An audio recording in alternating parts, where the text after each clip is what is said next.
La situation à Mossoul change tous les jours. Il y a des mois ou quelquefois 2 ou 3 mois vraiment de calme et tout d'un coup, ça explose, une voiture ici et une autre voiture là. Et même dans l'enceinte de l'université, il y a pas mal d'agressions. Il y a des familles qui ont essayé de retourner à Mossoul et au bout d'un temps, ils sont rentrés de nouveau parce qu'ils n'ont pas senti qu'ils sont les bienvenus. Et d'autres aussi, ils découvrent qu'il n'y a pas de justice.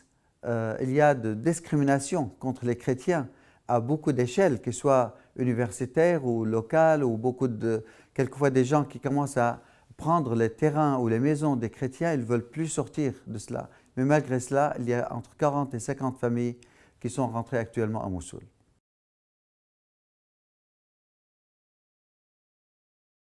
On a essayé de sauver tous les manuscrits que nous avons pour une raison très simple, ça fait partie de notre patrimoine.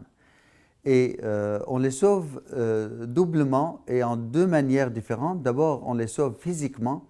Il faut les mettre, et ce qu'on a fait, les mettre à l'abri, mais aussi en même temps les sauver en les numérisant. Un livre caché est un livre mort. Et donc, il faut le rendre vivant, c'est-à-dire le numériser et le mettre sur le média pour qu'il soit utilisé avec les chercheurs, avec le monde entier. Daesh a essayé de brûler et de casser tout ce patrimoine. Donc il essaie de tuer l'homme et sa culture en même temps, comme s'il a envie de couper l'arbre et arracher ses racines. Donc nous, on essaie de faire exactement le contraire.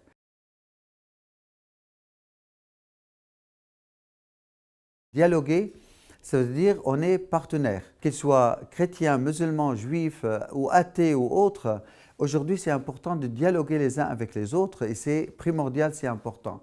Et comme archevêque de Mossoul, j'essaye dès le début de donner vraiment un sens de tendre la main vers l'autre. Ce qui s'est passé par Daesh et imposé par Daesh contre les chrétiens et contre les yézidis et les minorités en Irak, on ne peut pas les oublier. On ne peut pas oublier la cicatrice que nous avons subie justement de cette violence, mais nous pardonnons. Et en pardonnant, nous pouvons commencer une nouvelle page, une nouvelle histoire.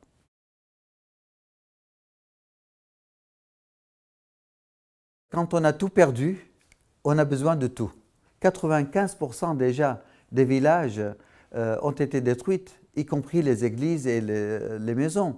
Donc aujourd'hui, pour aider ou encourager les gens à retourner chez eux, il faut d'abord reconstruire un habitat, mais ce qui est le plus important, c'est de leur trouver un projet de travail. Donc aujourd'hui aussi, on attend beaucoup de toutes les associations et de Lyon et de la France et d'autres pays aussi à aider cette population chrétienne ou yézidi ou autre à lancer des grands projets pour trouver un travail pour ces gens-là et un emploi pour qu'ils puissent perdurer à long terme. Et je dois remercier aussi la région Auvergne-Rhône-Alpes pour cet effort qu'ils ont fait comme donateurs également et un support pour les chrétiens d'Orient.